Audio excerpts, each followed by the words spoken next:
Good afternoon, sir. Good afternoon.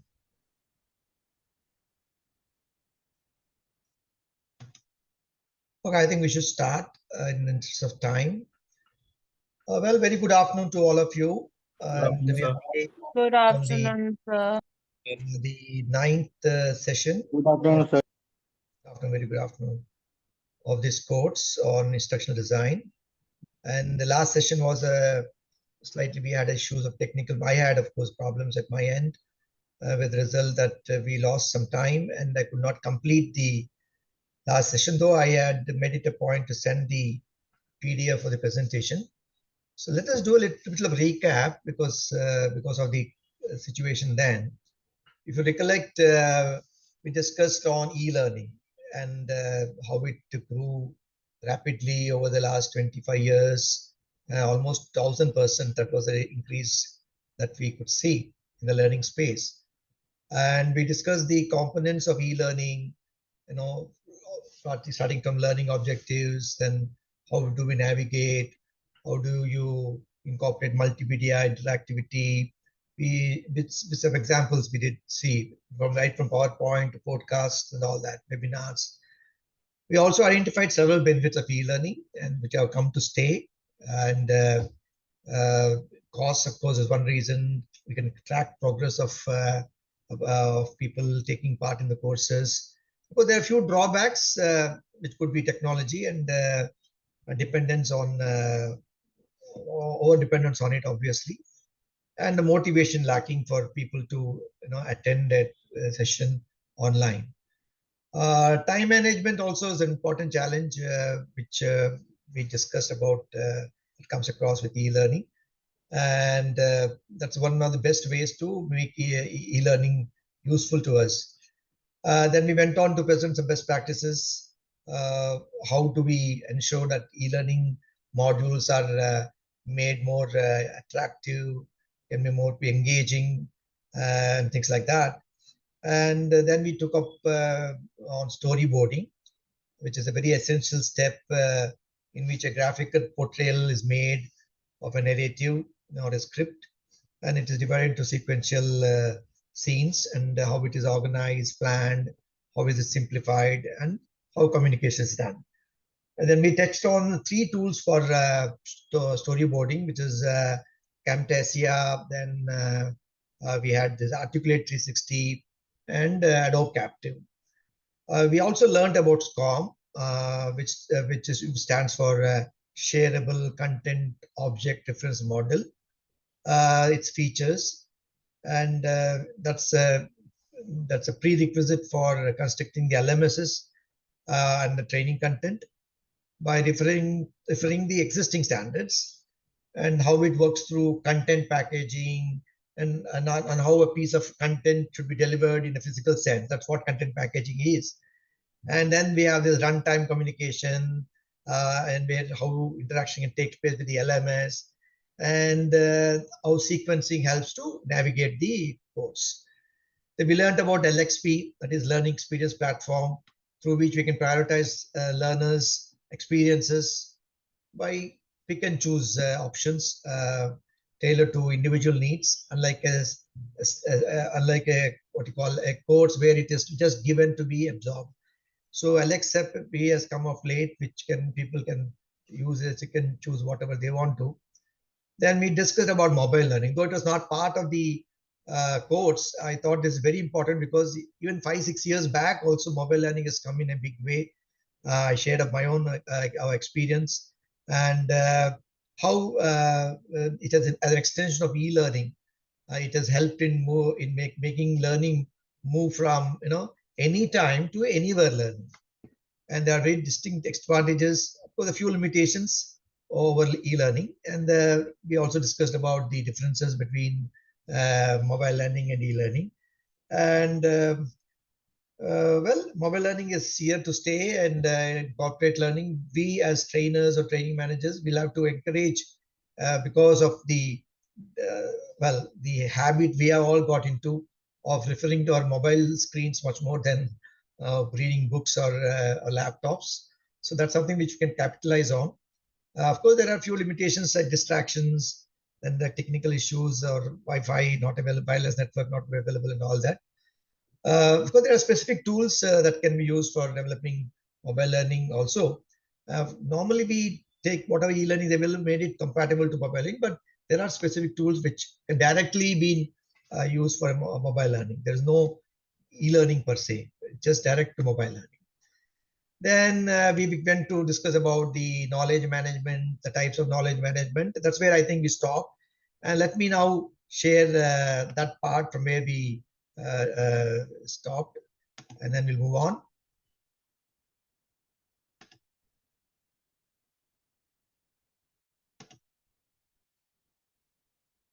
Yeah. Are you able to see this? Sir, before we proceed, may I ask you a Yeah. little? I wanted to ask you something on the LMS. Can you give a little more about LMS, please? Okay. Yeah, what do you want to ask me about? Consider me that I don't know anything about it. So kindly start. Okay. I'll do one thing. So Yeah. because as said, we have lost time. I will Maybe try later on, anytime. Next week. In any case, I want to tell you one thing because the agenda for today. Very surprisingly, in the course material, there is a chapter on assessment and evaluation. Then there is a training implementation coming. And again, the last chapter is on evaluation. I don't know why it is structured like this. Ideally, it should have been assessment and evaluation and training implementation. That the proof of the pudding is in the eating. So that should have been ideal. So it looks like to me, we will have some time next week on evaluation. In fact, I was planning to whatever any specific questions you have between this today and next week, you can just shoot off to me in that group itself, 91 group, and I'll address it definitely. Ricky, I will definitely talk about what LMS is and how it can be used, structured, and all that. I don't want to eat away the time we devoted. In fact, I have more to do today because we have some of it last week which could not be met. So sorry for this. I will definitely touch upon elements. In fact, your other question you asked, what was it you asked last week? I forgot. I also forgot. Okay. If anybody remembers what Vicky asked, please put it on the message. I think you wanted to know the sequence or something, right? Yes. If you remember, you please restructure Usually it. what happens is it slips out of the mind, so that is why. Oh yeah. Okay. Okay, then back to knowledge management. I was sharing with you about we really reaped a lot of dividends to knowledge management. Being a very project nature experience, which is totally dependent on know-how of successful projects or project managers across the world. So we decided to have it in our organization. So it's a process of identifying, storing, disseminating knowledge within the organization. And there are three types of knowledge we discussed. Tacit knowledge, it's a person context specific and it refers to skills and experience. Implicit knowledge is not in documented. Explicit knowledge, which you already know, which is available in documentation. The challenge is getting the tacit knowledge out, right? How to motivate people to share the knowledge, upload it and the blog and all that. This is the biggest challenge that we faced. And well, what is the need, what is the process is? You see as you say, the picture beautifully is given on the here, where knowledge in the minds of people, in of course the experience of people, if they're not tapped, they'll go waste. And actually we are employing people in organizations not just for what they do. We also are employing people for their sharing of knowledge, which is an unwritten job description.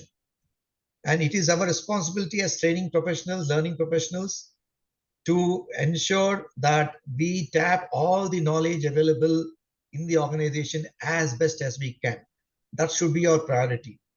As I said earlier, nowadays with classroom training slowly declining because of various reasons, this is the one way we can tap, take some video shoots and all that, and then provide it as training for our employees. So if you really see this screen here, see this, the administration part of it, then there is of course top management support is required for it. Otherwise, it's just not possible for the learning professionals only to get this done. Then new knowledge has to be created. In fact, there are knowledge managers. There's a team. We had a team of 3 people dedicated for this. how to share the knowledge. And there are systems available. So we take the IT support of IT in a big way. There are dedicated IT professionals only for this, making use of SharePoint and other things doing it. So the three main steps, which are first is knowledge creation, right? Then knowledge storage. So we have an intranet, where we have our websites and all that. That's where we store the knowledge, and that can be tapped or at a point of time after due diligence, checking whether they are right and all that, correct, accurate, and then they are moderated and then put it across on the net, and the sharing is being done broadly across the organization. So two things are very important. We're also going to discuss about later is the culture of the organization. If there's a culture which is not supporting it, it will die a natural death soon. And we have a system of centers of excellence, as it's called, So that's what we should encourage. There has to be specialists. As I said the other day, we had 26 different disciplines, sub-disciplines, all the various engineering disciplines that we had. Process, mechanical, electrical, civil, under civil about 8-9 sub-disciplines. This is how engineering technology has been shared. Then these are the obvious benefits of knowledge management. It encourages collaboration. And because of that, there's no reinventing the wheel. Knowledge is provided, available, and then efficiencies are happening. Communications happens in a very big way. Then decisions are taken faster. We have better informed decisions. Otherwise, it could be hit and trial. We may not knowing what we are doing, and avoids duplication efforts and skill gaps. Two things. There are pockets of people who are doing some work which others are also doing. At the same time, there are also places areas where there are gaps.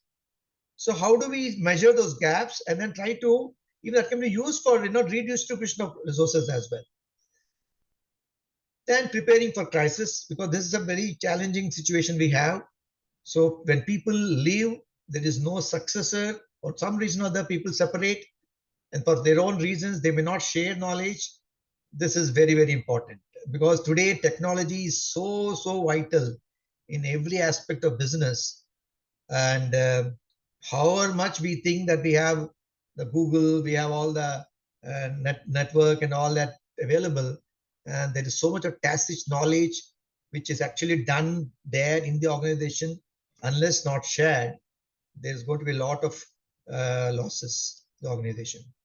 And of course, digital transformation is actually a prerequisite for organizational transformation, data security. There's no organization today exist at least in the corporate area without the focus on digital. It cannot, I should say, thrive. It may succeed, all right, but if business has to thrive, they have to take recourse to digital transformation, and data security is of most importance. So these are the various benefits of knowledge management. And this is very beautifully brought in. What are the tools and techniques here? Either you can see that knowledge management covers under 4 very simple areas. One is asking, second is telling, third is publishing, and fourth is searching. Or alternatively, there are these 4 dimensions between connect and collect, and push and pull. So the entire, knowledge generation, capturing, synthesis, sharing, and assessment is all under these 4 quadrants made by either of these two. So it's a very well captured what you call tools and techniques of knowledge management. So there's various ways and means of where and how knowledge is being shared, right? So as you can see, there are case studies and blogging in publishing case. In asking, there are reviews, there are study tools. In telling, there are brown bags, workshops, and search. There are, of course, central libraries. Today, there is the physical library is out of date these days. Most of it is an archived into central library, online libraries, and technology, Springer and other. They're providing everything online these days. So people visiting physical libraries is obsolete these days. And reporting relations is a very important aspect of knowledge management. Though in many organizations, it forms part of the L&D. Yes, to great extent, 31% of knowledge management programs report to the L&D or HR because it's something to do with learning. So they sort it under that. There is advantage for it because there is a dedicated resource for doing it because the other staff are very busy in their day-to-day work. It's okay, perfectly all right. But unless the knowledge management as a function is with the business, L&D will not get the support. Developing training programs and then e-learning programs, because much of it is done by us, much of it, though we take inputs here and there. But knowledge management just can't succeed without the line management, not just participation, involvement or drive also. So in the last two organizations I worked, knowledge management was part of the business. We were facilitating it as learning and development professionals. The head of governance and project management was the head of knowledge management as well, right? So this is something we need to think on if we have to, because otherwise it will not be able to succeed. So the business goals are to be served. To serve business goals, to preserve critical knowledge, and to share, we need leaders to really get going. In fact, our website starts with the president of the organization talking about importance, and then the rest for the knowledge management website talks about it, right? So this is very, very important. Then we have the various, systems here, tools that we have, the document management tools. They're all static resources, which could be digital document, the PDF, the images, and all that. And they also provide the workflows and all the stages for every document project management, stage gate approach to projects. And everything is available as documents, which can be accessed by employees. The other thing will be is content management system. So the difference between content management system, document management system is media can be used, right? Software like SharePoint, which we use. I don't know what is the current software that is being used. There may be others which are coming to play now. So CMS can be adaptable to several medias, audio and video, can also be incorporated. Some interviews can be captured and then released as well. Of course, there is intranets, which is totally networking on our network.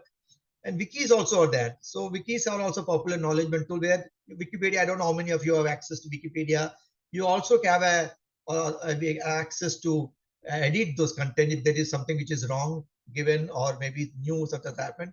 You will see, in fact, recently when Mr. Ratan Tata passed away, that day itself, somebody has edited, when he passed away, when, what time and all that. The day we came to know. So people are definitely working on Wikipedia to edit whatever they know.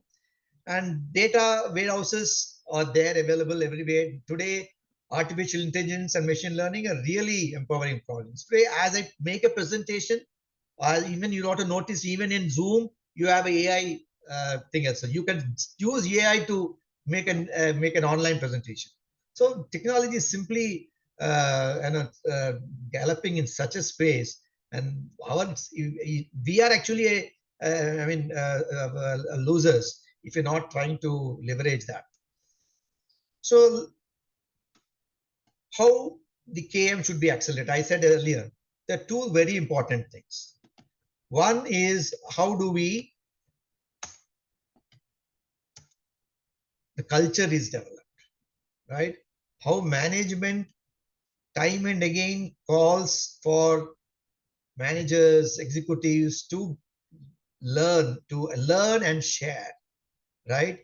And we had a system of rewarding, recognizing people who are blogging, number of bloggers, number of people who are asking questions. And we used to encourage knowledge management through small awards, rewards, and the person who blogs most, right? So it has to be this way. And the second very important part is the communities of practice. Like, as I said earlier, centers of excellence, specific disciplines, it could be specific disciplines, departments, sections, right, where people ask questions, facilitate learning, and then encourage this transfer, right? Increasing subject matter experts, right? And to enroll more and more people. Well, As I said, technology is so vast and so deep. We can make specialization so that we'll encourage also people to contribute, share, and then post their questions and for their answers. So these are two important things which are there, and most important, very difficult challenge is the sustaining it. Most continuous improvement interventions or even knowledge management per se, as I noticed, it all depends upon the leadership and the L&D professionals. If either of them, and of course the knowledge management IT people who are around, these are the three, people. I mean, the leadership, the knowledge management IT based professional, and the L&D professionals. If there is slackness in either or any one or more of them, knowledge management is going to fail, because we are the three facilitating, perform the three facilitating roles. Any slackness, then it is bound to fail, because we are the key facilitators here, right? So we are the people who, right, so push people, who pull people. You remember the chart, right? We are the one who connect. We are the one who collect. So if we fail, then it's going to be doomed. Okay, time for a quick fill in the blanks. So we just discussed about the question number 1. I've already given this. What dash, dash, and dash of are two approaches. What was this? Organization culture. Organization culture and communities of practice. Yes, communities of right. CMSS, unlike DMSS, support. Can you mute, please? Media types. Yeah, very good. KM can basically happen through. KM can basically happen through what? Organization culture, maybe. I've already done that. KM can basically happen. The tools and techniques. Ask, tell, Tell and research. Okay, right. Okay, then there are three main types of knowledge in KM. Test. Tacit knowledge, implicit knowledge, and implicit and explicit. knowledge. One significant knowledge I'm learning or relearning is there are several. Personalized. Anyone? Anyone? Learning. I said now learning anywhere. Okay. Mobile learning. Oh, okay. It's a mobile learning. Mobile learning. Over. One limitation of mobile learning that e-learning could meet is Focused. focus. So limitation of it is distractions, right? Distractions. Dash, dash, dash. There are three dashes. Prioritizes learning experience by offering a wide range of content and tools tailored to individual needs and preferences. What is this? LXP. LXP, learning experience programs. Platform. So in SCORM, dash, dash determines how a piece of content should be delivered in a physical sense. What did I say? The three things are there. Binds or connect. What is that? What is it called? SCORM. Two more are running communications and the sequencing. Uske pehle, what happens? We are trying to package the content. Content packaging. Right? Dash, dash in SCORM reflects that SCORM isn't actually a standard. What is SCORM stand for? Last two. Shared context of RM stands for reference models.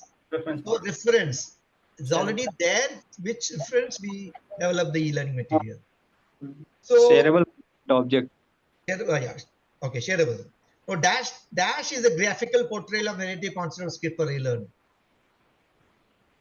What is that? Storytelling. Storytelling. What is it called? Storyboarding. Storyboarding, yeah. Storyboarding. Okay. So let's get into what we are supposed to do today. Today's session.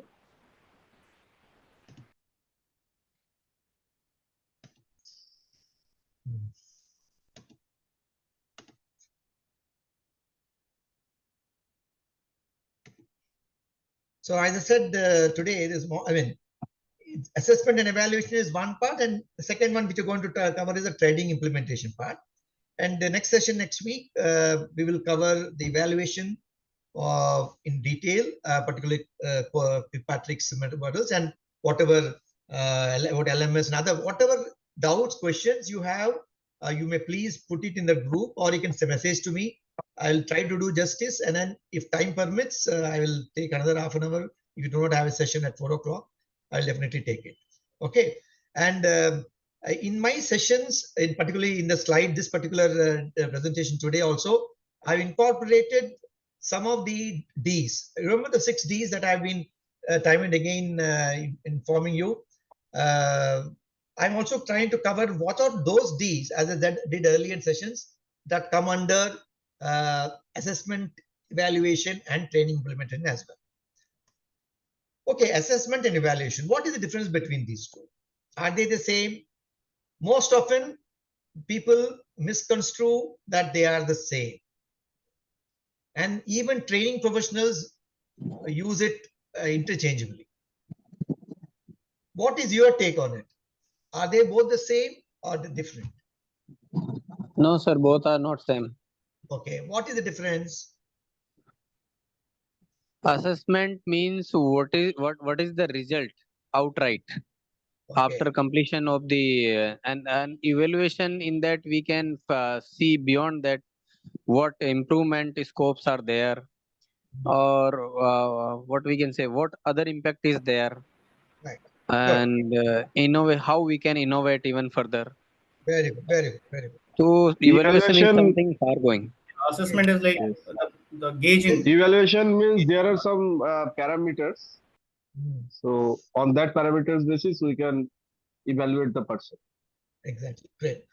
So there are n number of assessments tools that are used for assessing, be it psychometric, be it physical, be it so many. We'll come across this data during the session. So this is the bedrock, as I said. Bedrock means the foundation, or even the, I would say, the essence of effective education and training. When you don't know how to measure the progress, we'll not be able to know whether we are doing the training right. The measurement is most important. Unfortunately, this is something which most often we miss. We leave it to, we think we have done some training, some magic happens, and then there will be some result. No magics happen, right? We'll have to assess. If the trainers don't do it or the line managers don't do it, the learner has to assess himself or herself. How much did I learn after this learning? Put himself or herself to knowledge test, skill test. This is so very, very important, because it sort of comes at the last pages of the entire what you call process. We tend to ignore it. Even trainers tend to ignore it. Forget about participants, right? So the process, it allows educators or trainers to measure how well people are absorbing. So somebody mentioned at the end of the course, assessment happens even before the course and also during the course, right? There is something called a pre-test. How do I know how much knowledge you have? Unless I had just a pre-test, right? That's also an assessment. During, what is the progress? So at every point of time, not necessarily I was told fill in the blanks that I've been doing, or a quiz and all that. Observations, right? So many, there are 25, you'll see later, various means of assessing during the session. That's more important than having some content and vomiting it out in the class. That's not important. What the essence, I've been telling you, probably I'm not, I think it's what you were, Brad. What must be taught is important. What should be or what nice to be taught is not important. So that's what we have to design the structure of the course. This also helps in identifying the strengths and weaknesses. We will able to measure as trainers who are strong in what subject, who are areas and all that. So this also, as somebody mentioned, it will help in improving the curriculum, right? So assessment can take many forms. It's your exams, quizzes, practicals, almost even informal observations are also assessments. And it helps in determining the worth. So something which, anything quantitative or qualitative measures can be measured through assessments. So it involves collection of data, right? And then informing the people concerned for them to take a decision. or informing the instruction designer, whoever it is, the line managers or the instruction designers. I think after this, you missed, people are definitely good enough. Next session, we may have to improve on it or something and so forth. Whereas evaluation, it looks at the overall effectiveness of the programs, including strategies. Okay, we have done this, this is the result, and now let us move forward. Let us see what we can do on it. Let us take some decisions, right? And then make some value judgments, right? This could also be qualitative, quantitative, and take a decision what next, right? This is what is the fundamental difference between assessments and evaluations. That in terms of the Kirkpatrick's levels, there are at the reaction level, the learning level, the application level, the data on investment, all that we'll cover later. We'll take a couple of case studies in order to see how best it can be done. Now, types of assessments. Principally, there are n number of assessments, but principally there are three, which we are more or less familiar with. One is diagnostic assessment. It's sort of pre-tests. Second is the formative assessment, which is done during the learning process. And summative assessment occurs at the end. So you really see the difference. Diagnostic assessment is conducted before the instruction begins. It checks the knowledge and skills by surveys and initial pre-tests. And it helps us focus on the areas we need to develop instructions. Snapshots of this means a question, what do you know or find out, right? So we can prepare participants to the course beforehand by getting to them aligned to the program by saying, okay, before you come to the program, find out this on the topic itself. You let them do some exercise so that they align. So, or asking them questions, what do you know? So this is what is diagnostic assessment. In formative simply is asking the question, what are you learning? It's happening during the process of learning, right? Through quizzes, discussions, feedback sessions, and all that. Or it could be, example is, if you're trying to check out from your mobile, what is the transaction that you have made? That's a typical of formative assessment. Whereas summative assessment is actually answering the question, what did you learn? Or trying to make sure, okay, you learned something, where are you going to apply, right? What is the opportunity that you'll have?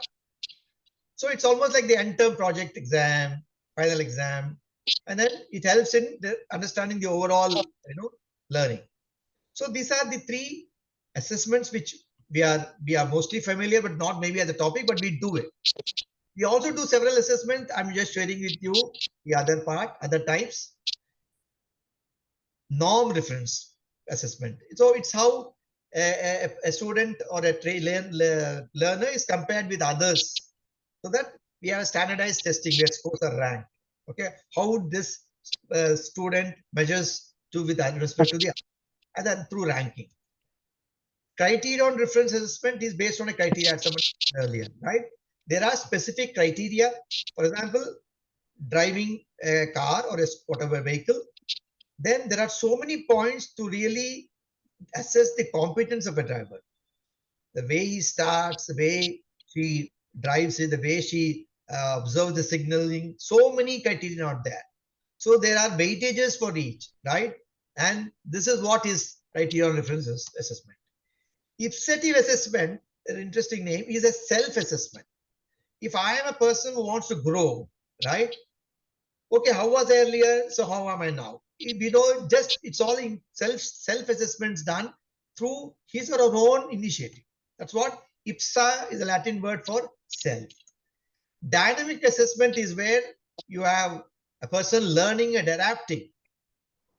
Then what they know is how they do it. The delta is important, right?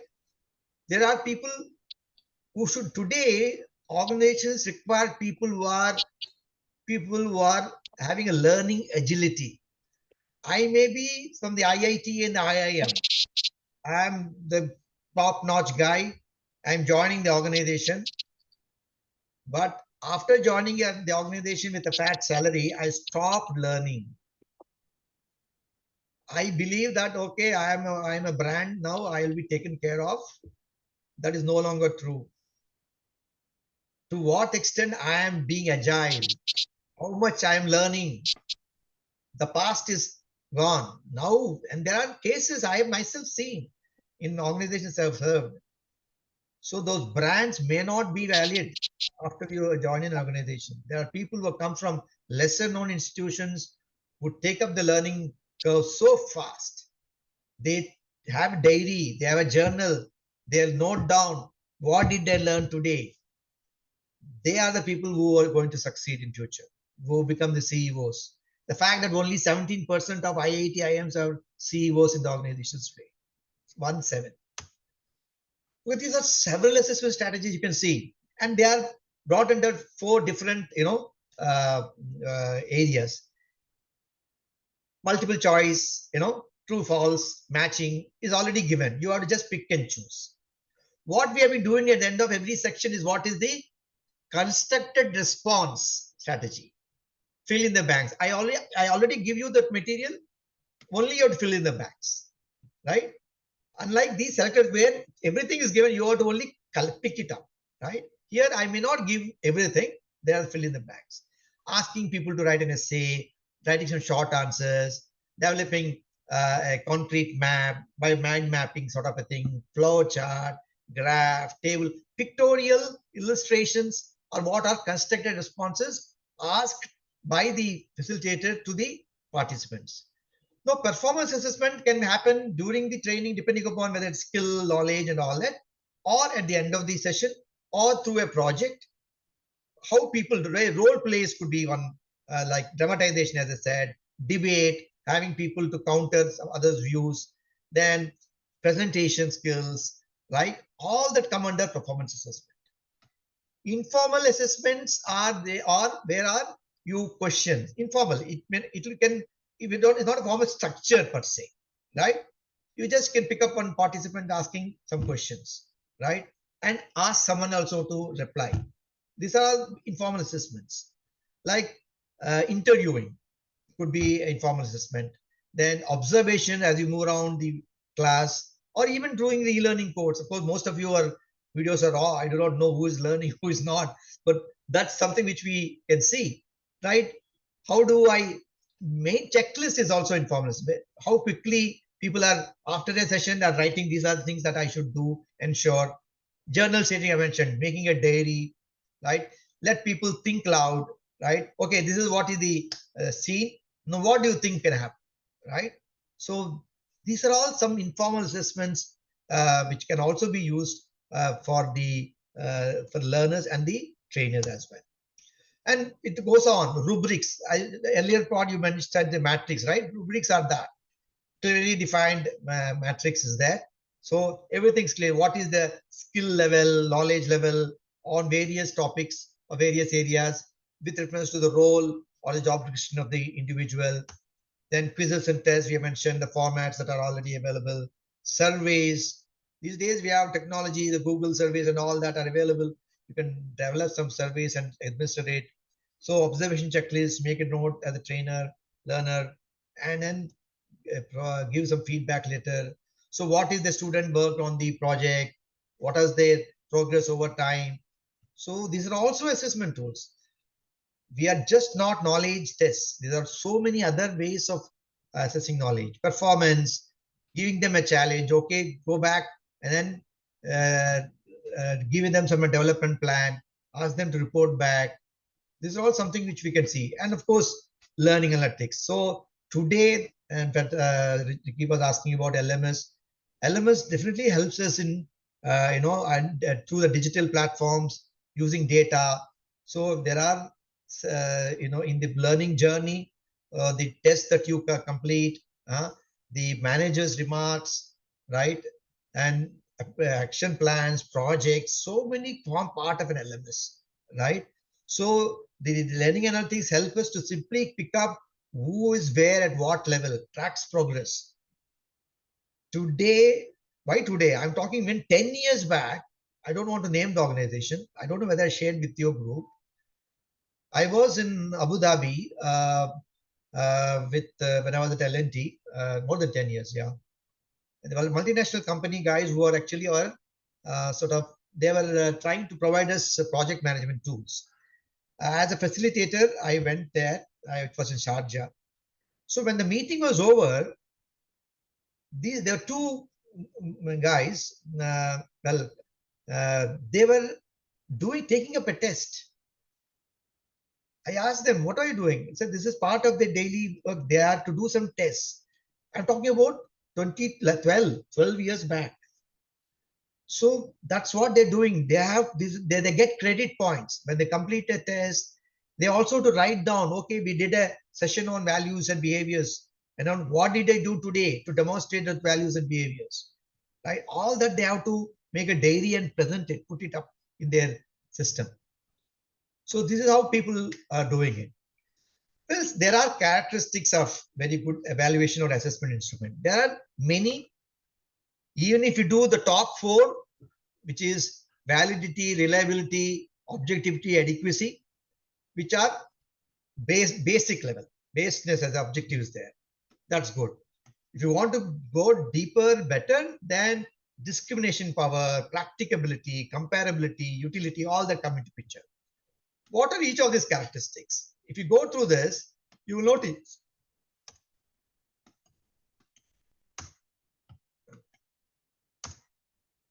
validity is the extent to which an evaluation system measures what it needs to measure. It's valid means, okay, what you wanted to measure, is it measuring? Okay. The second one, what is it? Reliability. Is it consistent? Reliable means consistent. If I do it across any time, it doesn't give a right measure. Reliable. Objectivity is there are no personal biases, no subjectivity, opposite of objectivity. Adequacy, it represents the domain of content. So this is the content, this is an assessment, it covers the content. It's not out of syllabus as we normally know it, right? It's what adequacy, it is covering that particular part. Discrimination power is whether to the learner is at a higher level of competence or the lower level. Is it mastered or not? Still at a base level. That's how we to measure it.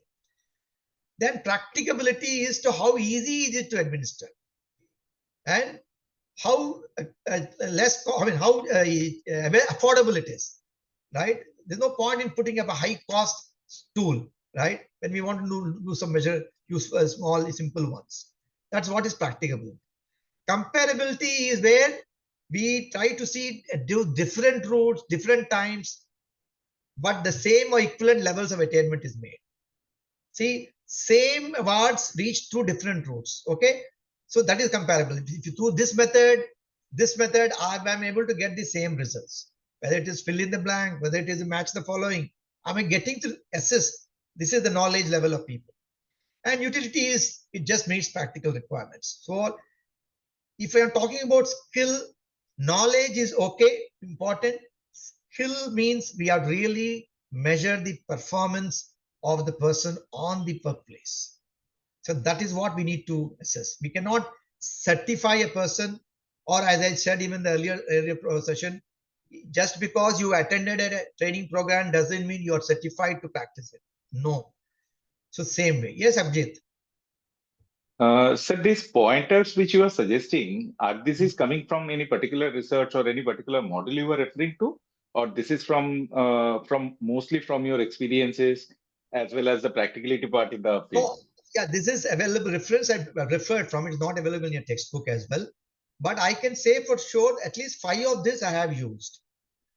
So as I said, I'm a certified value specialist. I used to conduct value engineering workshops, right? So in fact, my project work, my internship project for my I-study diploma in 94, 95 was value engineering, right? And I have used this for my assessments and then tried to justify whatever I did was assessment is this. Great, sir. The point why I'm saying, and I think you have also answered that one, because if we go to the study material which we have got for any of the modules, these are not that detailed on which you are taking the session. For example, you were talking about the pull and push, the pointers which you were talking about. And I think that is so important, because eventually, as you have rightly said, that the organization can, or and learning development cannot sustain individually, if until unless it is connected to the business. And I also represent to a very large organization in FMCG right now. And eventually, if I look at my organization also, there is a learning and development which is rapidly paced out because of, it's not paced in rather, it is because of the changes which we are managing within the organization, right? And that's why I'm saying, so the modules which we are having, sir, until unless it is also having, because see, the point which I'm coming from you is that there are people probably have missed out in your some of the classes, or probably will not be able to see the slides as well. But those modules, there are some pointers which are there. It's a humble suggestion, sir. I think if I'm outspoken, then please like kind of correct me. You're suggesting the right thing, Vijay. Thank you so much. Sir. I shared with the group even that day or a couple of sessions before that the course material needs a lot of improvement. I also shared with the chairman of the diploma board in terms of their, of course, I'm not criticizing. Let me also admit that I also learned a lot through the course material. Sure, sir, so sure. as much as you have. So, but it could have been further improved. There are some very important things missing. I'm available to take some sessions for you if you are available, if you are free to take, to bridge the gaps if you perceive something. Sure. Because Thank you so I'm much. now leading a post-retired life. There is so much of tacit knowledge that it's up to you to tap if you want to. So that's something Sir, I'm available. most of us, we envy your career, honestly, to be said, because it is not about only the time spent which you have spent, but on the learning and development journey, the way you have actually articulated your journey, that is something which is very enviable, and to learn from a lot, because thank you so 70% again is experience-based learning. So definitely we will take it from that end. But thank you so much, sir. I'll get in touch. Sure. Thanks. Okay, sure. Right. So here we are on what is the process like, So if you really notice validity, because the reason important is we have to measure validity is there is no point in just doing it for the sake of doing. Really have to see whether we are checking the right ones, right? So we have to ensure that same way objectives are defined, right? Then the tools that we are measuring are the appropriate tools, right? See, example I mentioned there. See, multiple choice tests may be great for a factual recall, okay, this means. But SCs might be the ones which could be more for evaluating critical thinking. So if you talk about the IAS, Indian Civil Services, there's so many people can crack the multiple choice questions, right? Because they know which is their answer if they give a choice. But the ability to present what they know is only through an essay, right? And it's also important for weightages. So, giving back to example of driving a car, starting a vehicle is also an important step. But I may give more weightage to a person who is observing the traffic signals. However much he is having, what the best car he or she is having, and however competent he thinks he is. But if I run the signal, then it's not good for himself or even to the other people who are users of the road. So weightages for the specific item function is very important element, right? So we have to see questionnaires, competence checklist has to be developed. Just by conducting a training program and be done with it is not the thing. So if we don't do it, forget it. No lane manager will say, I want this. It's up to us as people who are competent, who are in this field to, it tell you this is something which has to come as a passion, right? Nobody will tell us to do it. We have to do it ourselves, right?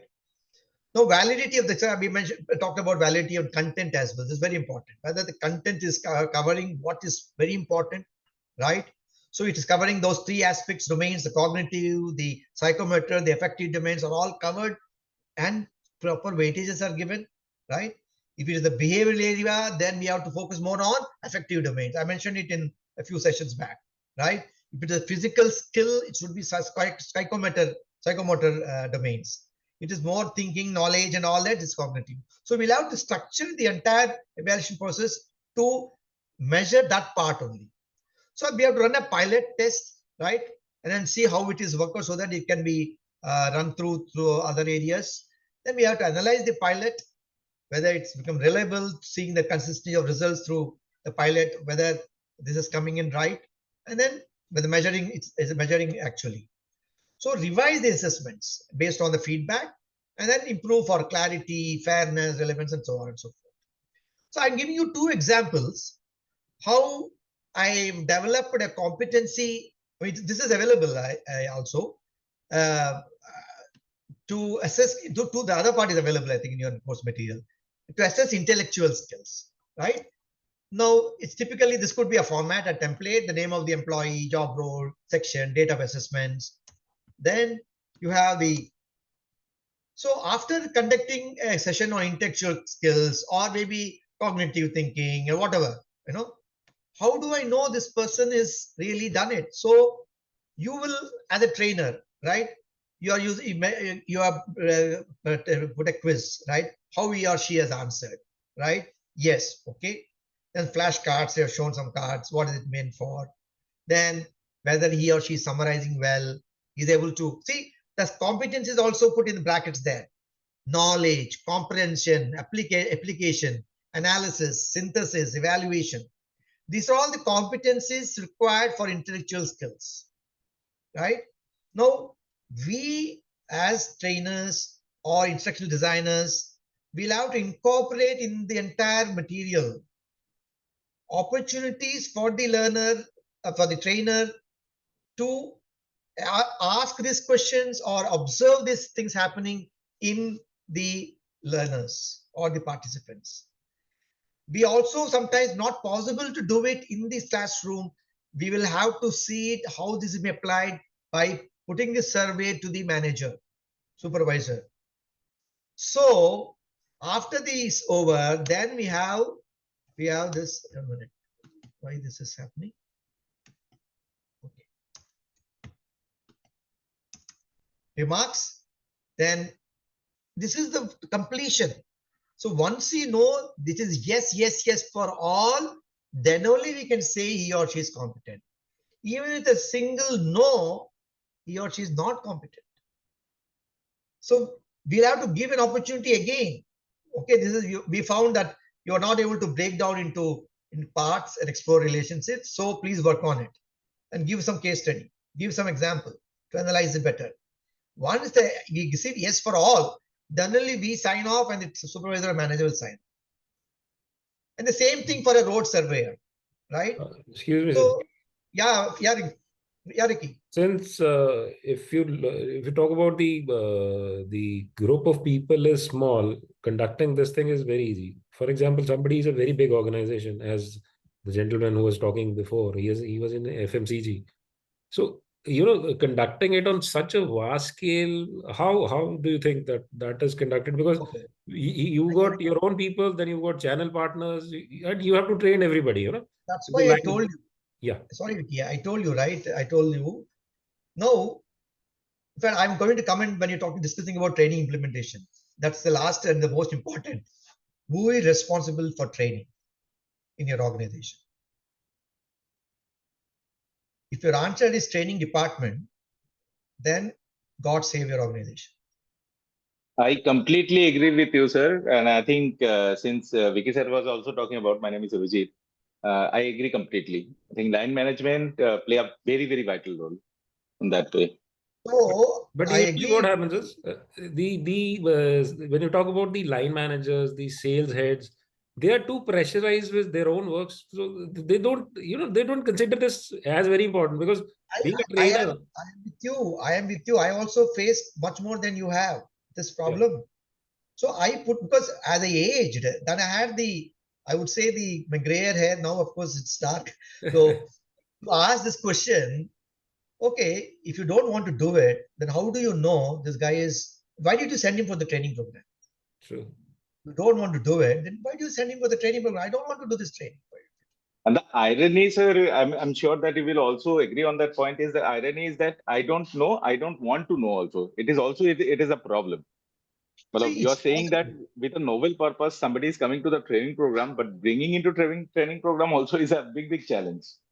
Exactly. So I Accepting think that these I are the did not principles. know. Yeah. Sorry, MJ. Carry on. Yes, sir. After accepting that I did not know and I really want to reskill is the biggest barrier, I think, and that is where the larger battle happens. See, it's all the more important in sales. So there are so many areas, skills required in sales. If we have to ensure that they are measured, how much time does it going to take? There are only 6 questions. I'm asking.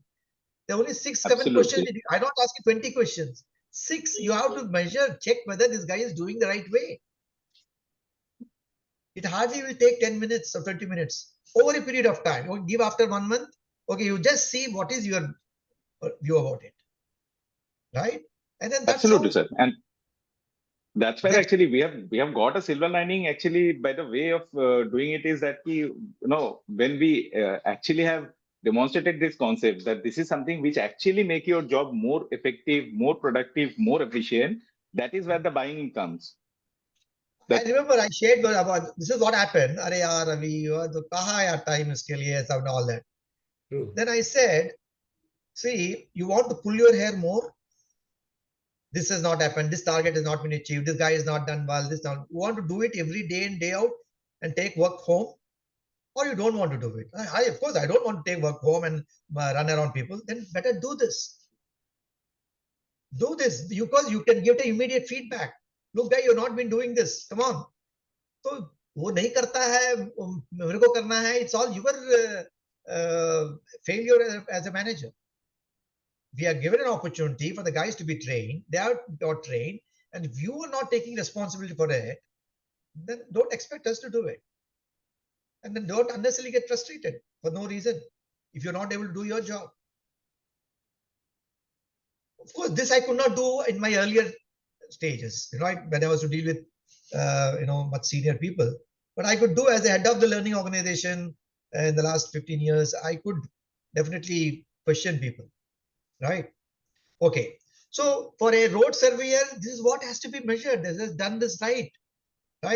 These are part of the job description. You did not do reinvent the wheel, pick it up and then put it down. Did he do it? Did he do it? Then only you can certify it. Not at the end of the examination, end of the training program he has done. No. So same way. So these are some of the things that we need to ensure for every program anywhere, right? So I am not done without my sharing my one of the D6. In fact, I'll continue the D6 even next session because documenting results form part of assessment and evaluation, right?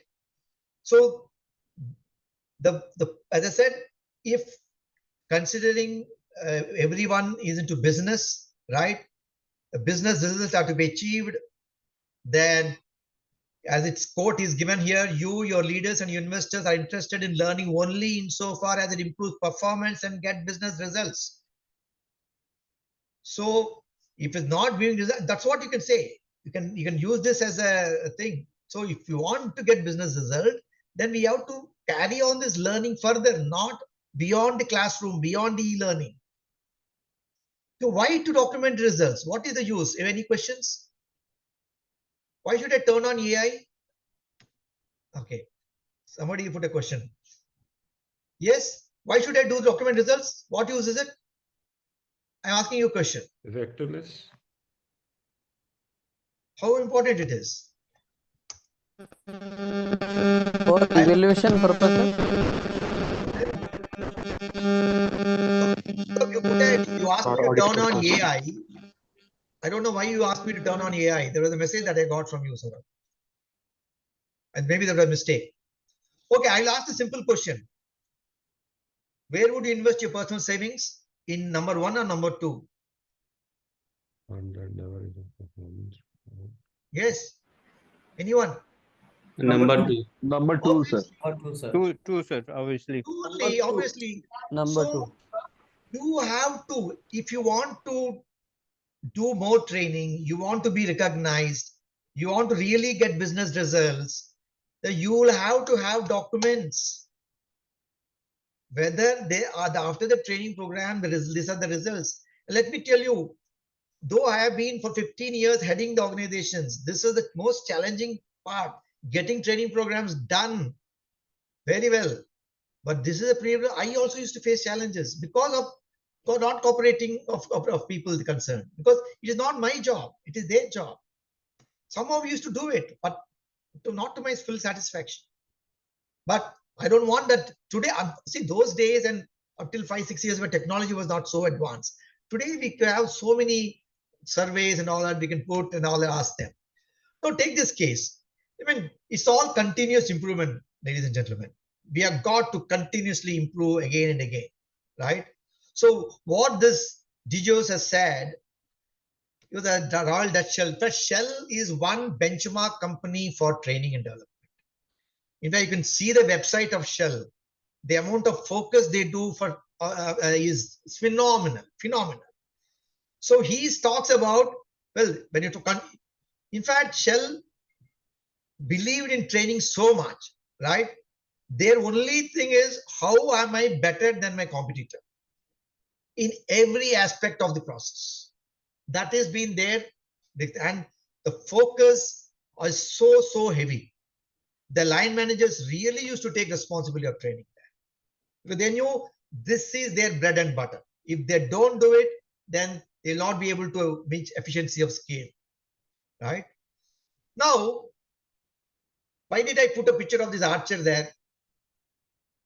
Why did I put a picture? Now, if he aims and shoots, it doesn't hit the bullseye. How will I know? He know without that in the second time he has to aim better. Imagine he's blindfolded. How will he know? That I'm saying what I'm saying. So there is need to measure every time, again and again, not only for the trainer but also for the people concerned, the stakeholders involved.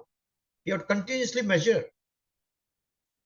Is typically the continuous, PDCA cycle: plan, do, check, and act, right? So how are we improving? So when you see measure, when you see the gaps, we immediately have to improve the program required, change the trainer if required, change the module, change the environment, change many areas. There's so many variables in the learning environment. They have to be changed, improved, whatever. So training implementation, the proof of the pudding, the second other chapter. So what do you understand by training implementation?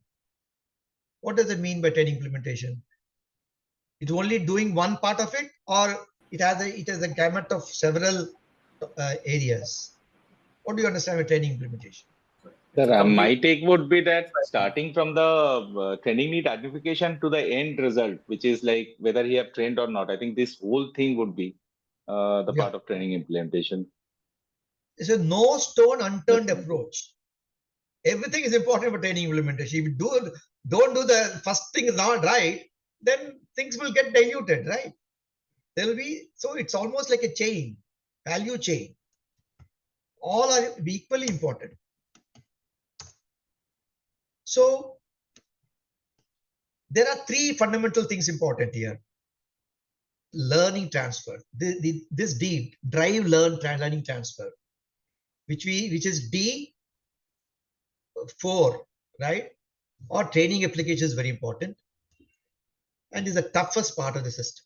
Training implementation may learn, the nearest D of the D6 is learning transfer, right? It's the toughest part, and one wrong step can dissolve the whole purpose of training. Now, it may be a very busy slide. It will be busier now. I'm trying to sort of put in various sort of concepts and the experiences that I've had over the last few decades. So when you're talking about implementing a targeted training, whatever it is, as Vikram mentioned, identifying skill gaps is one, then training objectives, understanding individual needs, communicating the value of training is very, very important. So I will also show it to you. In fact, 96 September, October, I had written an article paper in the Indian Journal of Training and Development. So wherein I mentioned about some of the factors here. I'll have it listed down also. I'll share with you in this session itself. Set up a reasonable training schedule, then combine formal, informal learning opportunities, today hybrid learning, then helping learners apply their skills, collecting feedback, measuring training effectiveness.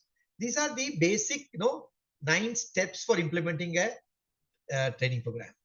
Now, I'm connecting those 6 Ds here and also some other important aspects for training implementation. The first 2 Ds, define and design, are covered on those first, second, and third areas, right? Then there is also some of these are under the pre-course work plan. When you're before the training program, then these are some things which we need to do, right? Then during the program is what we need to, of course, we are designing for it, but during the program, we are combining how much is possible formal, informal learning opportunities. Then this bottom 6, 7, and 8 is where the other 2 Ds happen. D3 and D4, deliver and deploy. What is deploy? Deploy performance support. And last but this and deliver learning for application. And not this also happens at the same time. Selection of trainers is important. Running a pilot program is important. It happens before actually, right? It actually should go partly pre-course, instruction with checklist to be incorporated when you actually combining informal and formal, and drive learning transfer. It is where we are helping learners apply their skills. Whose responsibility is it? It is ours or the line managers? Line managers. Line manager, sir. Right. Collecting feedback. Sometimes line managers also have to collect feedback. And we also collect feedback. Then monitoring the progress is also part of driving learning transfer. And measuring training effectiveness comes later. So evaluate outcomes and documents. See, the last D, D6 is coming there. So I try to sort of synthesize all this. In training implementation, all these are covered, and also something during pre-course, during the course, and post-course are also covered here. Any questions? Okay, let me move on. There is a checklist. Okay, I'm just putting out a question too. What are the things that you need to, of course, I already mentioned here. What are those important checklists for pre-course, before the course? Knowledge What do you level. do? Material is in place. Okay, training material. Then The venue is there. Physical environment is set up, or physical environment setup. Okay, Training materials. you're saying the same material too, but there's so many other things. Trainer. Question papers. Selection of a Online trainer. question papers, MCQs. Assessment question, MCQ. Okay, all questions. Then what else? Feedback forms. Feedback form. Okay. Planning the correct target group. Planning the correct target group. Okay.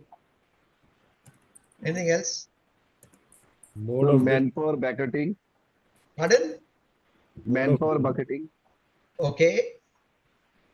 Conducting environment, sir. Target Like, audience is there. Yeah, sorry. Okay. Target Right. audience is there. Oh, you already Venue. mentioned.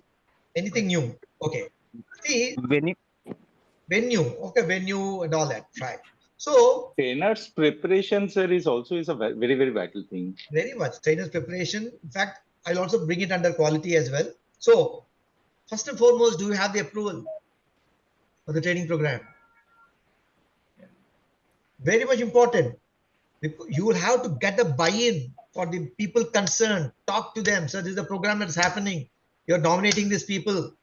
This is so many people are to be nominated. Select them, send them. Of course, it's a training curriculum prepared and checked. Yes.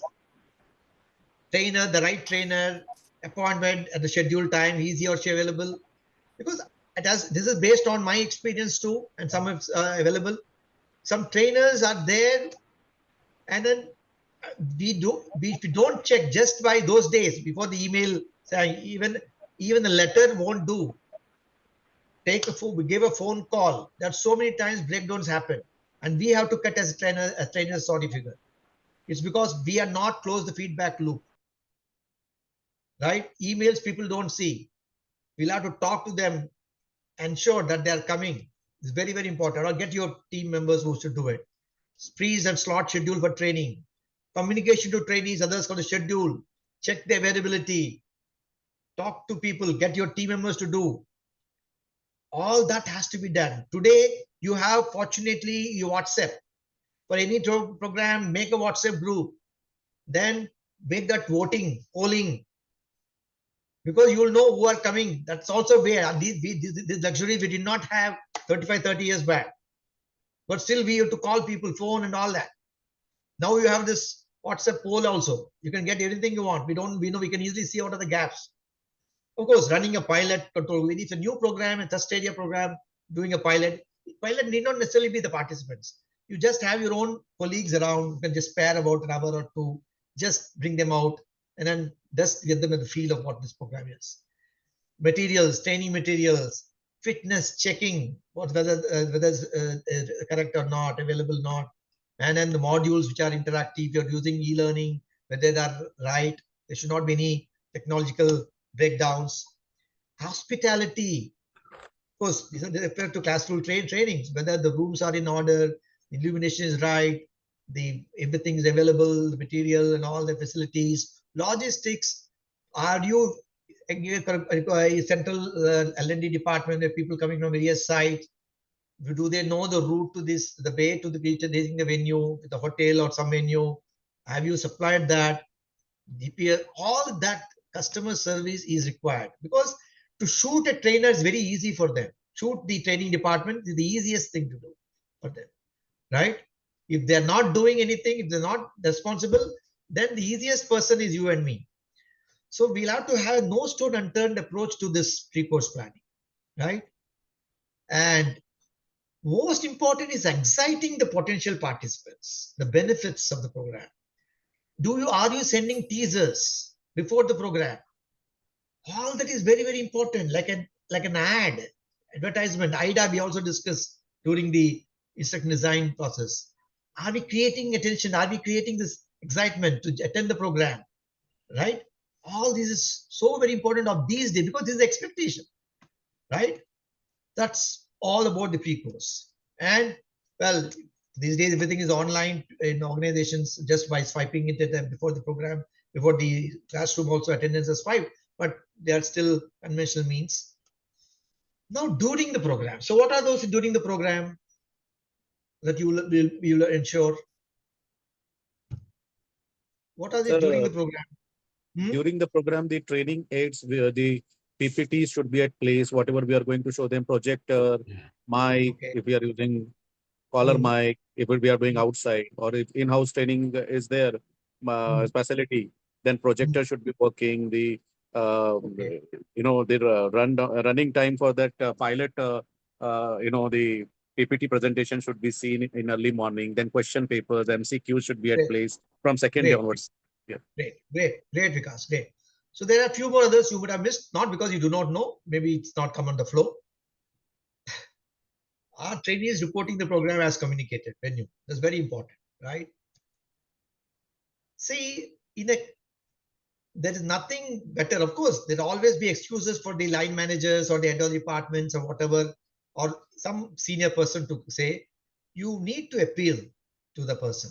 So one of the reasons in the organizations that I served earlier, or even before I used to make it a point, whatever be, if the person, no, I have a meeting, I used to request to the head, can you postpone this meeting? Because programs have to start at 9 o'clock, right?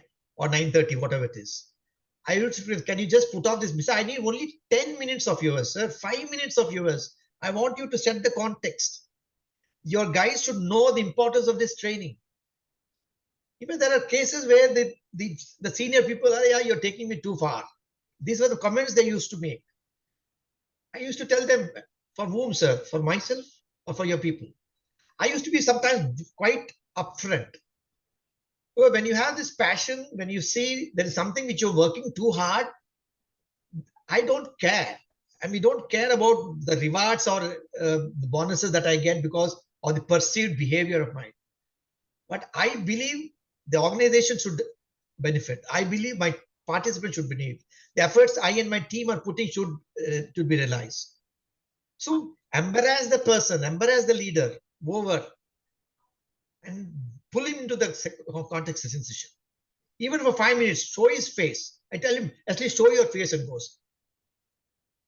He has to say something. That only builds that alignment for the participants to get seriousness. These days, I don't see it happening most of the cases in many organizations.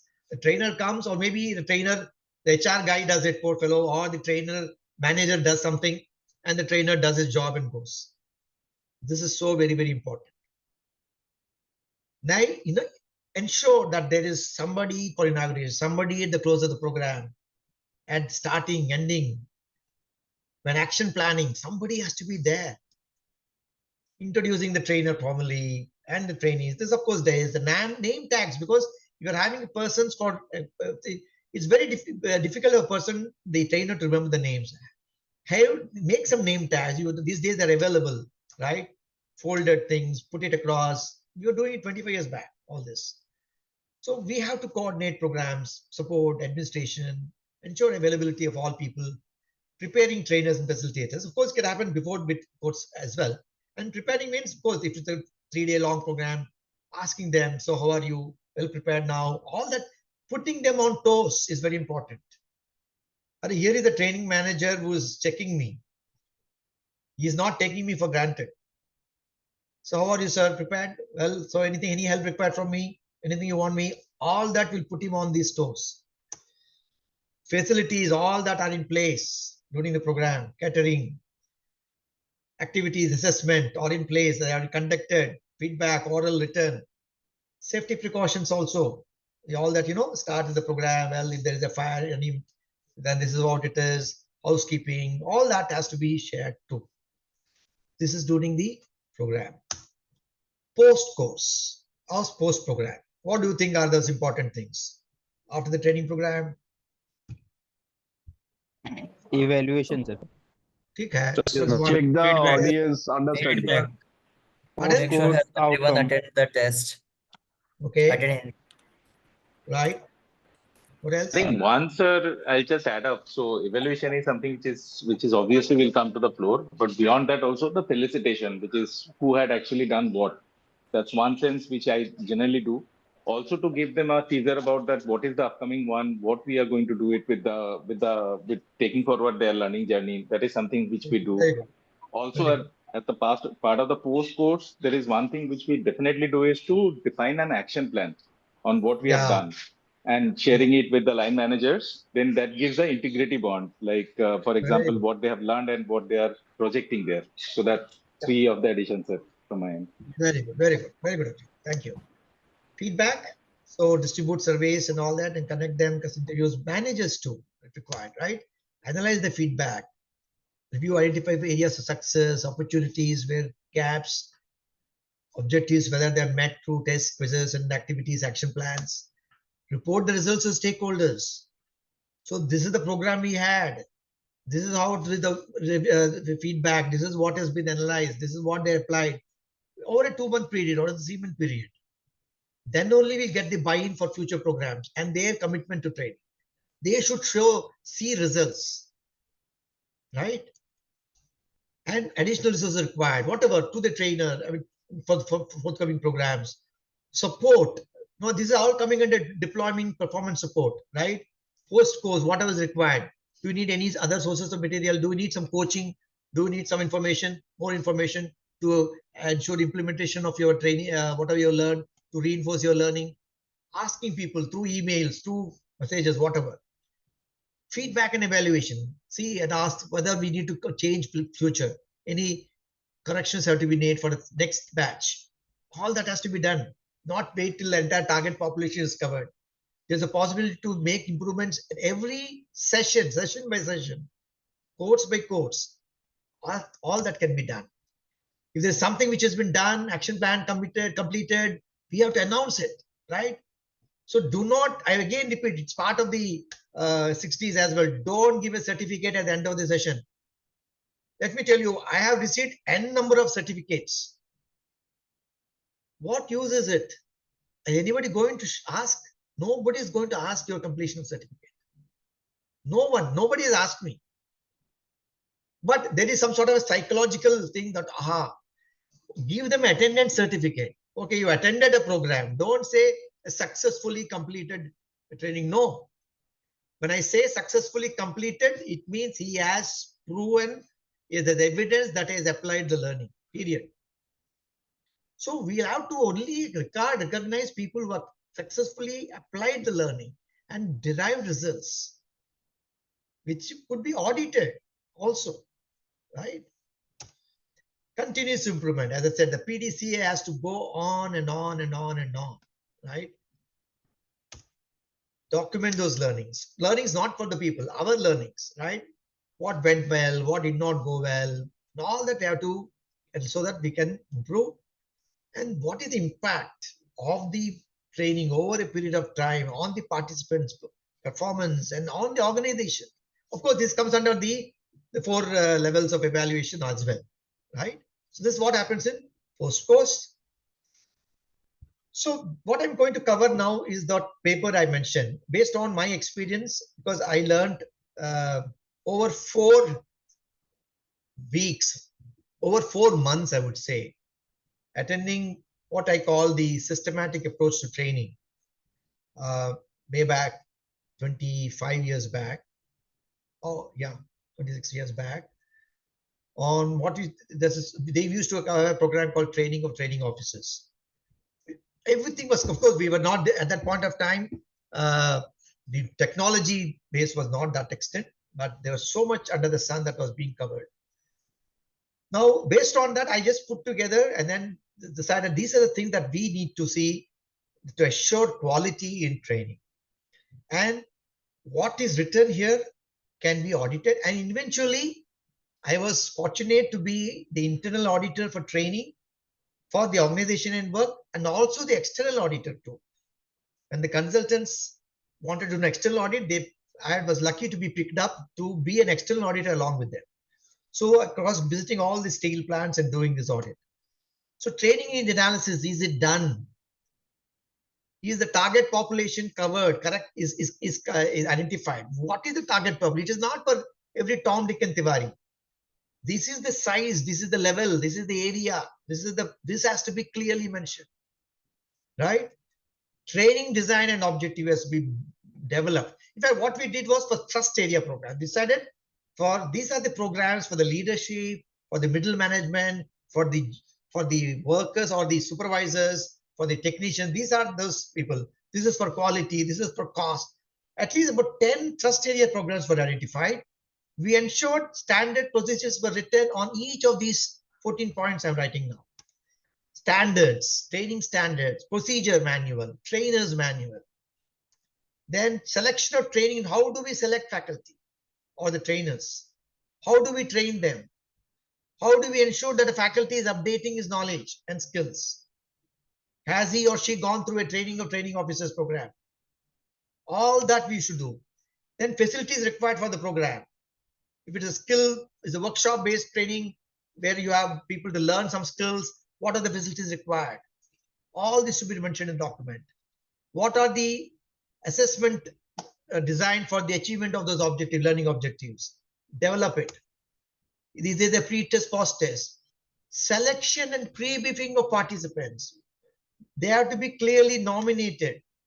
And there has to be a document wherein he does not get a letter or a mail. He is given that matter or a mail forwarded by his manager. And it doesn't end with it. He's called to the room or maybe met in a room or met in a place and told you are attending a training program from tomorrow or from Monday. All that we used to ensure. debriefing of participants after the program, whether he or she has met his manager or manager. What happened? So what did he or she do, the manager, after the training program is also very important. What support he has given, what reinforcement he has given. Here is the question I asked you. We used to ask the head of section there on audit. So who is responsible for the training program that these people attended? Oh, to hai yaar, aap hi log karate ho na. This is what is to be an answer given by the head of the departments. So we'll have to corner them there. So they have to be aware that they are also equally responsible for training. Recording of training, is it available with us? The training is available from the department who all attended when training. So we had, of course, fortunately, ISO 9001, 14001, all these also, which had a clause, important clause, is referring to training, which also is to support us in a big way, and also made these people, be on to some extent on the feed. And we also used to feed our ISO auditors as well. So as you're going there to the training program, please, we used to know, no, in the training schedule, ISO audit schedule, they're so attending this, auditors are attending this and all that. We used to, feed them. Please check on this training as well for them, because it used to help us as well, right? Monitoring and control. We used to have a network meetings of people related across the organizations, across the company, who are dealing with the same training and see how they're doing best practices and all that. So once you write these procedures, then this can become useful for auditing. Go any organization and audit them, how these are all done. Then only we can assure of quality in the training and carry on the audit. Okay. Now we have this D4 drive learning transfer. I'll take a few more minutes and then close. You have a session at 4 o'clock? Yes, no? Hello? No, sir. No, sir. We don't have it, sir. Okay, I can take some 10 minutes of your time, right? Yes, sir. Yes, sir. Yes, You yes, all please. had your lunch. It's already Okay. right. Out of your phone is okay. Booted. Okay. Now, Ken Blanchard was the person who had written a lot about leadership, situational leadership. He was the author of situational leadership. See, he was talking about, he says, to change behavior and get the results you want, you need structure, support, and accountability. Learning transfer happens when we have leaders there who provide all that support and take themselves accountable for their subordinates' learning performance, right? Then only behavior can happen. This is a very interesting slide. I am a fan of this slide. And I will probably say it out, not in this specific way that I am going to address this through this slide. Learning happens. Learning means classroom or e-learning or whatever happens, right? We assume that there is a learning transfer most often, and there will be results. But most often, this is a black box. We hope.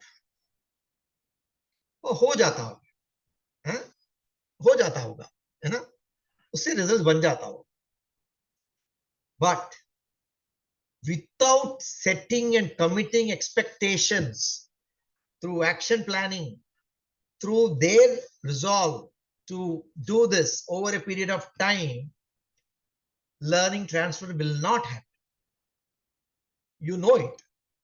But we really, as training managers, we really miss the importance of it.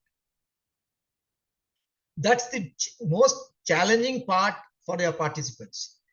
They will attend a training program, they may participate also well enough, but this is the place where they miss.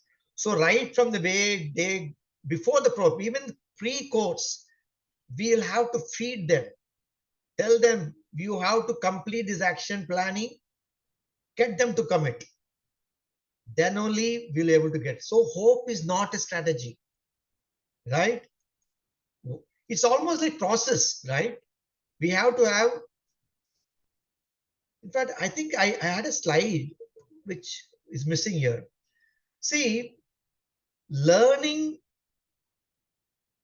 into transfer only will results.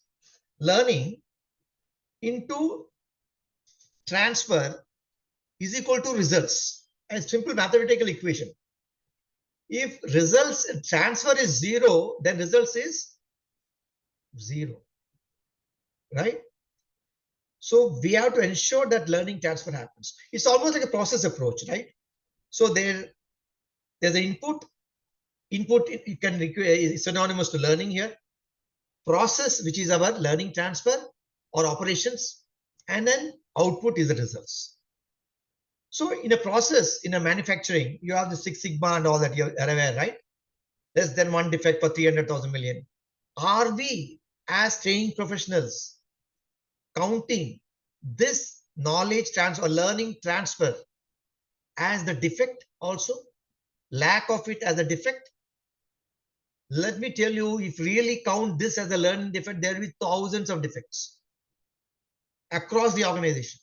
Of really count the number of participants or number of people who come to the training program, thousands. Because there's so many things that they miss, they don't do. So it's almost synonymous to process improvements. It's there in government organizations where when we try to improve quality, any variables or around plus or minus has to be ensured that they don't do it. It's almost like that. If you only internalize this as that, then only we can make things happen. Why is transfer a good investment? Actually, if there are how many bulbs here? There are about 10 bulbs. You know how much actually is realized? Practically 20% only is realized because of consciously or unconsciously the learner applying something. If only we had a formal learning transfer, the results would be much, much more. The percentage realization would be very, very high. Because most of the potential value of the training program is not realized. First and foremost, you also know, I don't know whether I put the slide earlier. It may be part of deliver, I think. I don't remember. You know how much percentage of what you learn in this session? I've been talking for the last 1.5 hours.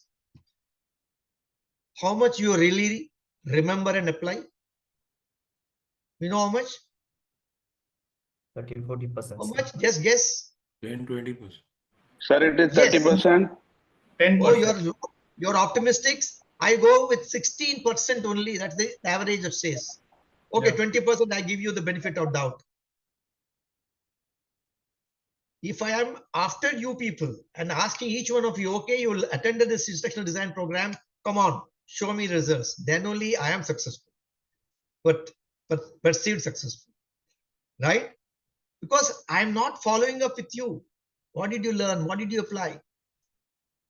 So this is a real case study of an organization. In fact, Pfizer, to name to a few. Of course, it was infamous thanks to COVID, during COVID's period. So it was actually measured results, and then around $34,000 was the return on investment, right? When consciously learning transfers happened, they realized 40% more value. And they didn't do much on it, just followed up on people, on the participants. If they're really trying to take care of the managers also, it could have been 100%. So it's also, as I said, it's because of as a process, right? What we need to understand is we have to see the root causes. Now, why it is not happening. There are several reasons. I'll show you a sheet also later, right? I will address that to you. You also sort of introspect, reflect on it later. Then we also have to understand to really harvest the low-hanging fruits. What is the low-hanging fruit? I will show you also. Then, and completely do a PDCA, like we discussed earlier. Plan, do, check, and die. Continuous improvement. So what Lembash and MDO, Chief Learning Officer, says, learning transfer can be increased as much as 180%, he says, if you consciously apply it.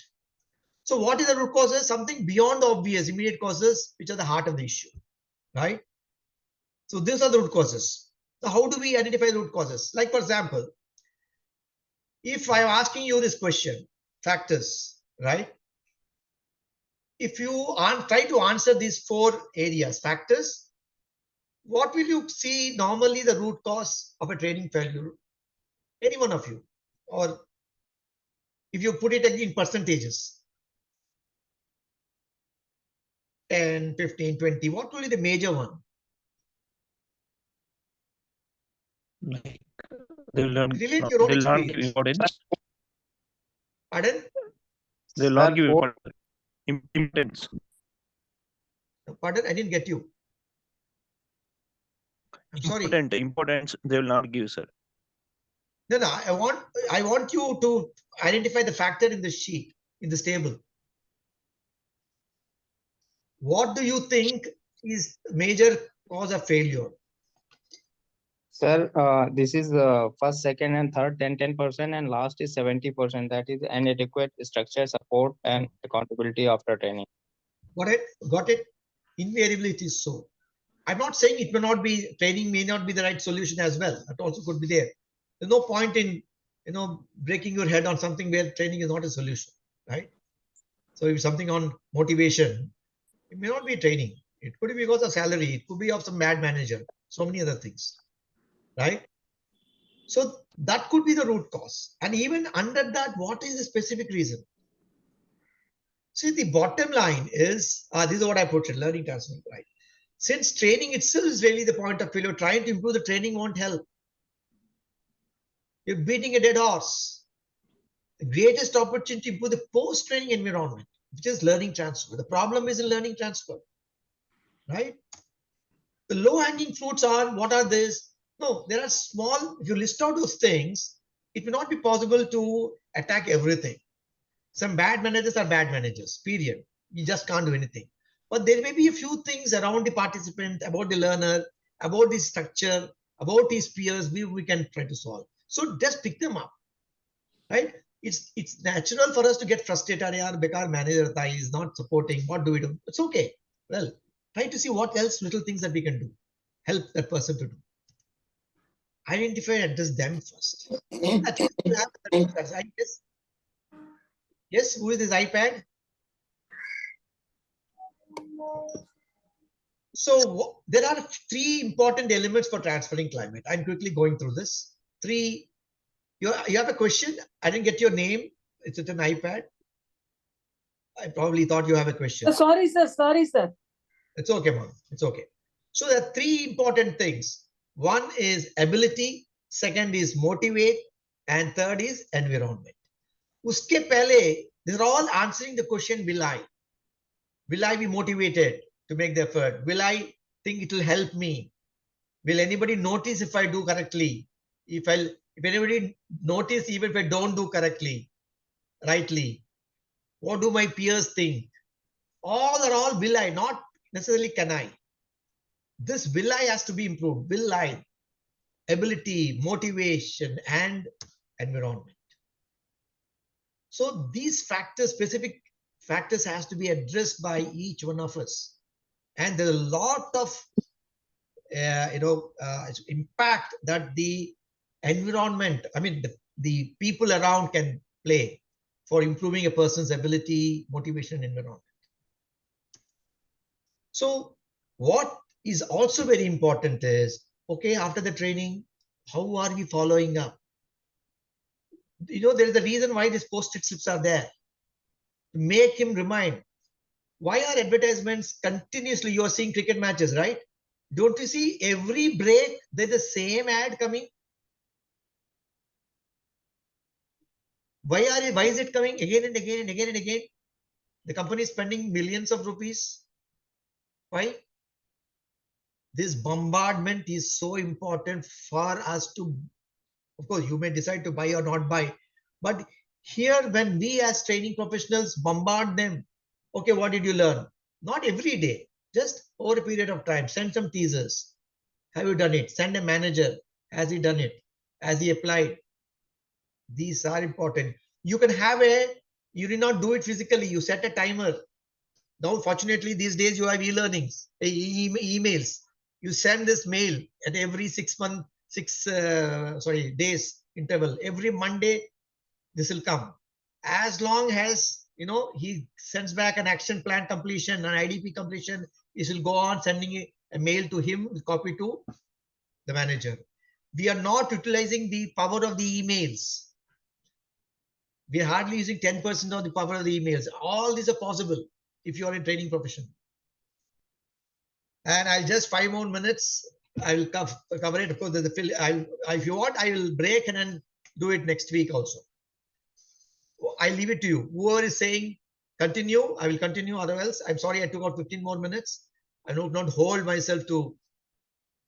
What do you say? Continue, sir. Continue. So Okay. we can do it. So we can do it next week, sir, because today is Karwa Chauth also. Somebody said, okay. So I will close here. We will do D5 and fill in the blanks also. And then next week we will cover the chapter. We will start on time, but pre-prepare next week if you can add on half an hour more. Okay. If you have to address some of your queries. Sir. Okay. I hope there's no today. Next session is the last session. Any other sessions which are missed out? Because the reason we're having next session is I did not take on the 8th of September. That's why we're having one more session. One more means it's extended to 27th as well. Okay. And 27th will be last session. Please allow me to take half an hour more maximum. Okay. Sure, yes, right. Sir. Right. Okay. Thank you. All the best. Bye-bye. Thank you. Thank you, sir. Thank you, sir. Thank you, sir. Thank you, sir. Thank you. Thank you, sir. Thank you. Thank you.